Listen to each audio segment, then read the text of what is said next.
Hey, what's up, peeps? My name is Lachlan Monroe. You're watching Vinny and Skip on the Best Damn Movie Show on YouTube.com. Alright, Skip. So tell us about It Follows. Well, we start off with this, the movie starts off with this girl. She's just running around and in her neighborhood. And then she gets in her car and she just drives off. Then we pick her up where she's broken and beaten down on a beach. And there's no explanation for why this is going on. She's all like bent up and stuff, Yeah. right? But then we get into the actual story of the movie, and she realizes she's being followed by something. And then it goes back in the past to where the movie starts, where the story starts of why this has happened and how this came to be. And she was dating a guy, and this guy had the secret to tell her that when you have sex with somebody, a certain somebody, that something follows you. Like it's like a venereal disease, but it's like a monster. Only the person that you have sex with and the person that passed it on to you are able to see this monster. And it takes the persona of friends and loved ones and whatever. It's really, really weird. And so this group of friends try to help her get rid of this thing. I think that you know what? I'm not a huge fan of this movie, and I thought it was weird when, in the beginning of the movie, when they go into it, there's a part where the girl is getting ready for a date, and the date takes her to the movies, and they play this game where they're like, all right, I'm gonna pick a person out of the room. And she looks around and she picks it. And the other person has to guess why she picked that person and who it is. Well, he finds out that he's seeing shit. It's following him. So, it all starts with the girl's boyfriend and captures her and, like, chloroforms her out and tells her this thing is going to follow you. But here's the thing. We were watching it, and I guess I got a Japanese version of it, and it blurs out. It has the top, but I guess the Japanese people don't like to see the bottom. And Skip was like, "Ah, man, what's going on?" Whatever. Well, I'm gonna give this movie. I'm gonna give it a 4 out of 5. I'm going to give it a C. I'm not a big horror fan, but I thought on this micro budget that it had, the music was really, the score really kind of went along with the story of the movie. I'll give you the score. It kind of reminded me of like Pac-Man / Galaga because it had that old feel to it. But other than that, I didn't think it was that great. You know, and like I said earlier in the show, horror movies have to really move me. Yeah, and I'm not a big horror fan at all, and I was interested in the story and what would happen. Well, let's talk about spare parts. You got George Lopez. Yeah, you got George Lopez, Jamie Lee Curtis. George Lopez plays a doctor who decides he's going to slum it down. He's going to become a teacher. I thought he was a professor. He was a professor. No, he's a high school teacher, and he becomes a substitute teacher because the teacher was on maternity leave, and then he befriends another teacher. Played by Marissa Tomei, and then we also have a principal who hires him, played by the Scream Queen herself, Jamie Lee Curtis. And he's like, "Oh, I'm just going to work my 4 months and get out of here," until the principal's like, "You got to do a club. You got to do this engineering club." And he's like, "I don't want to do it." Well, it comes with the job. So he ends up doing it, and he shows up, and one kid shows up. And he's like, "Well, until you get some more kids, we're not really going to do the engineering club." So he shows up with another kid. And then a trouble kid gets in trouble. He's like good with automotives and fixing cars, and he ends up getting put into the group. And then they need someone strong to lift this big thing they call Stinky that they built. So they get this big kid. Stinky. So there's 4 kids and basically George Lopez. And they enter this contest, this underwater robotics contest, and Santa Barbara. And it just basically these 4 kids that don't have much going on for their lives. And it shows you some of the Mexican culture in Arizona and California, how they live, and how a lot of the Mexican fathers are like pieces of shit that drink, and they don't really give a shit what their kids are doing unless they're in trouble. So it's sad to see that. And the families rely on some of these kids that are born in America to take care of them in the future. Like one kid was trying to get in the army so he could get a pension and get a good paying job. It's just sad to see these people that, you know, I mean, not that I agree with some of the stuff they do, but it's just sad to see how, you know, they come over here and they're not equal to us, because I look at all aspects of racial equal to everybody, and I just. When you're watching these movies like this one or Selma, you know, you just can't believe that this stuff happened back in the 60s and 70s where... 80s. Yeah, where the blacks didn't like the whites and the whites didn't like the blacks. I just don't understand. Like, it wasn't like a black UFO came down and fucking put them all on Earth. I mean, they're all born the same way.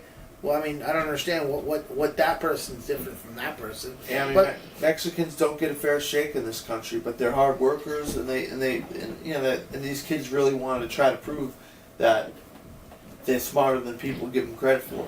What'd you give it, Skip? I'll definitely give this to see it. Reminded me of another movie I saw earlier in the year, McFarlane USA. I know you have not seen McFarlane USA. He kept saying when we were watching it, man, this is just like McFarlane. It's just the beats, the story beats and whatnot are so similar to McFarlane USA. When you see it, you're like, wow, he's right about this. But yeah, I get to see it. This is a good movie. Better than I thought it was going to be. Well, let's get into some movie news. That is our reviews. If you want to go back and look at any of the videos we've ever done, or maybe the video that I posted before, or our movie spectacular of all the movies that are coming out this summer, go to thebestdaymovieshow.com. Well, let's get into it. Star Wars Force Awakening, Carrie Fisher's daughter not playing young Leia. Well, that's a good sign, but it's also interesting to see who Carrie Fisher's daughter is playing. Well, it said Billy Lorda confirms that she is not participating in young Princess Leia in Star Wars Force Awakening. Well, I mean, it's sad because it would have been nice to see a young Princess Leia in there, but have you seen her daughter? No, I have not. I don't know anything what she looks like. The Craft remake in develop. The Craft? The really? Craft. A remake of the 19 horror cult classic is in development from Sony Pictures, and newcomer Lee. Oh, you want to read that one? Where is it? Lee Janis. Is set to write and direct it. Well, I mean, I love the original Craft, but it seems like they're going back to now that zombie the thing is kind of dropped down and people are sick of zombies. The next thing they're doing now is witches. You got the new Vin Diesel movie coming out later this year with witches. You got the sequel to The Witch Hunters with Jeremy Renner and Gemma Arterton coming out. It was like, oh boy. Jurassic Park gets a PG-13 rating official. Well, there's a lot of make-believe like horror and biting and dinosaur chewing and sort of stuff. I guess it's not real violence. It's kind of fake violent, right? Yeah, I mean it's all CGI computer, so it's not. I guess PG-13 is the right rating for that. Well, Teenage Mutant Ninja Turtles 2 set photos have been revealed, and a surprise cameo coming back to the Turtles franchise. And it's no other than the original April O'Neil. Where did I put her name on here? Judith. Light? What? Let me see. Light. No. Judith, where? Judith Hogue. Judith Hogue. Judith Hogue. Yeah. I heard that yesterday, and I'm like, oh, wow, that's interesting. I wonder who she's going to be playing. She's you think she's going to be playing the boss of Megan Fox? Yeah, but because Megan Fox plays April O'Neil, so it makes sense that maybe like Megan Fox's mother, April O'Neil's mother, or something like that. Now, didn't you say Casey Jones signed on for this movie too? Yeah, Stephen Amell has signed on to play Casey Jones, and there's a rumor that they have Bebop and Rocksteady are also in it. Oh, I love Bebop and Rocksteady. So, I wonder if we'll get to see Crane this time. I don't know, but I hear they're changing up. I heard they're changing up Splinter. What do you mean? After you complained, a lot of people complained about Splinter. They're changing them up, or the Rat. Is that Splinter? How can you change something that's already been done? Like, I don't know. They're changing them up somehow. That's they what I should heard. change that freak Shredder that looks like half Captain Jack Sparrow and half Freddy Krueger. Well, Skip, you showed me a 6-minute preview of Supergirl that's going to be debuting on the CBS network. Yeah. Wow. Does this look good? And now, don't quote me on this, but I heard that even though it's on CBS, it's still in this WB television cinematic universe. That Arrow or Flash or somebody could cross over into Supergirl. But the trailer itself was like a 6-minute, 37-second trailer, and they gave away a lot of this show in 6 minutes and 37 seconds. And so, if the show's anything as good as the trailer or the preview that was released yesterday, this is going to be a great show. It's going to be fun and entertaining.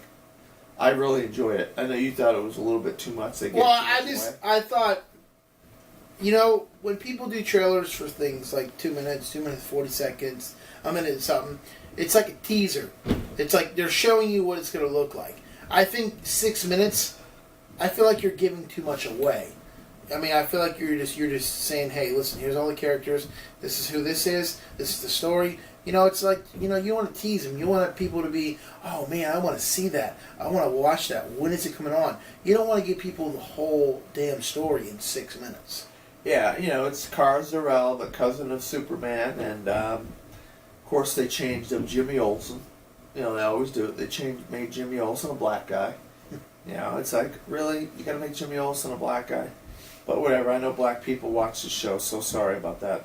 I didn't mean to get on my soapbox about that. And then we got the gem and the holograms. Yeah, that was... and then you told me this morning that the guys over at AMC Movie Talk pretty much annihilated it and pulled it apart. Bashed it pretty bad. They bashed it. The guys at AMC Movie Talk bashed it. And I can see why. Because... tell them what you told me earlier. Well, what happened, Gem and the Holograms is about a woman who's got all this money, she's rich, but she kind of wants to do something else, get out of her like wheelhouse that she's in. Like, she's a big corporate lady, and she creates this persona of Gem and the Hologram. She uses these earrings, and that creates a band, and she goes out there and sings and does stuff. Well, in this, it's totally different, where they take a teenager, and she gets caught on camera by her friend accidentally, and she puts it on YouTube, and she becomes a YouTube sensation, and then her and her friends all form a band, and they're called Gem and the Holograms, which we see a lot on YouTube nowadays. People become YouTube sensations, and they become famous singers and so forth. Well, that's not what Gem and the Holograms, the cartoon show, was about. So a lot of people are up in arms about the fact that they've completely, John Woo has completely, or is it John Woo or John Cho? John Woo has completely changed this around, and he directed the first 2 G.I. Joe movies. He's directed a few other things. If you've seen those, hunk of garbage. You know that those aren't the greatest. So he stopped doing. He was going to do G.I. Joe 3 and decided to do this instead. And so a lot of people are not happy with the choice of him changing it up. But I never saw Gem and the Holograms, so to me the trailer was great, and I was looking forward to the movie. So I guess it's one of those. I remember when you told me about Teenage Mutant Ninja Turtles last year, like, oh, this isn't the Teenage Mutant Ninja Turtles. because you remember the cartoon and you watched the cartoon, you loved the cartoon, Mhm. and it was different. The new movie was different. Yep. And the same thing goes for Transformers. Transformers is different than the cartoon. The movies are always going to be different than the cartoon. It's not going to be the same. It's true. But whatever. And then you have Brad Bird announcing that he's doing Incredibles 2. Yeah, well, he was doing press for Tomorrowland, and it comes out that his next movie is going to be Incredibles 2. He's already writing the script, and I think that was a big relief for a lot of people because everybody wanted to see Brad Bird come back to the Incredibles. Years ago, we thought we were going to get a sequel to the Incredibles, and of course, it took this long. Did you like the first one? Oh, loved it. One of my favorite animated movies of all time. You have anything else, Skip? No, not really. Just looks like there's a little bit of a hint that Ava DuVernay, the director of Selma, could be directing a Marvel Cinematic movie, either the Black Panther or Captain Marvel. That's the female-led Marvel Cinematic movie. So I think she'd be a good fit for either one. But why get the black person to direct the movie about the black character? That's true. Why get the woman to direct the movie about a woman character? I know. I mean, why not have her direct Captain America or Thor or Iron Man? Why do they fall into these stereotypes? Well, the woman can direct the black character, or the white woman character.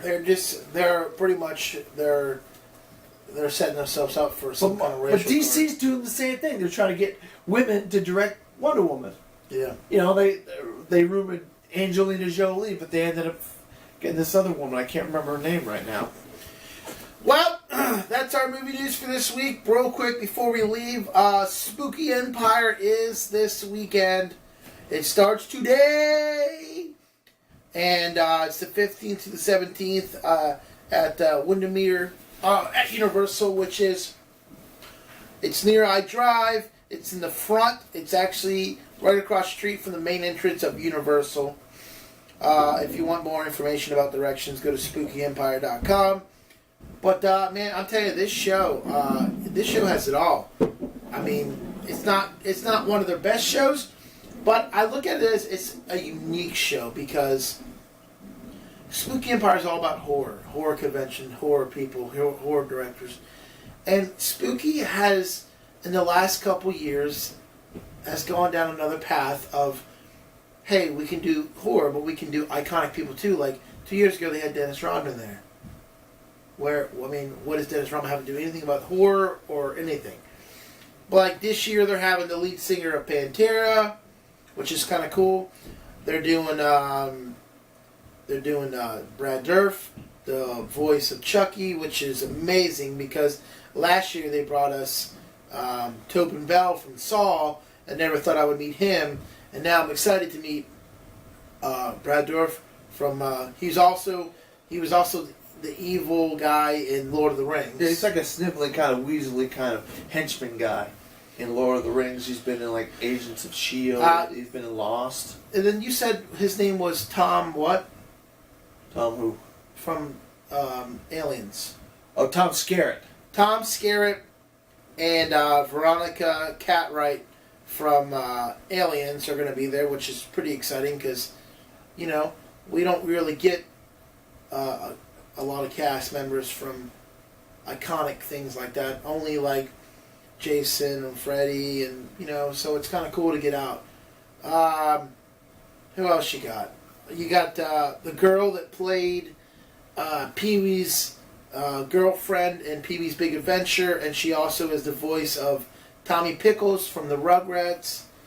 I remember her first name is Edie. You got the voice of Jimmy Neutron that's going to be there. There's so many people that are going to be there. It's going to be a great... Oh, Ernie Hudson from the Ghostbusters is going to be there, which is really cool. There's the main witch from Once Upon a Time is going to be there.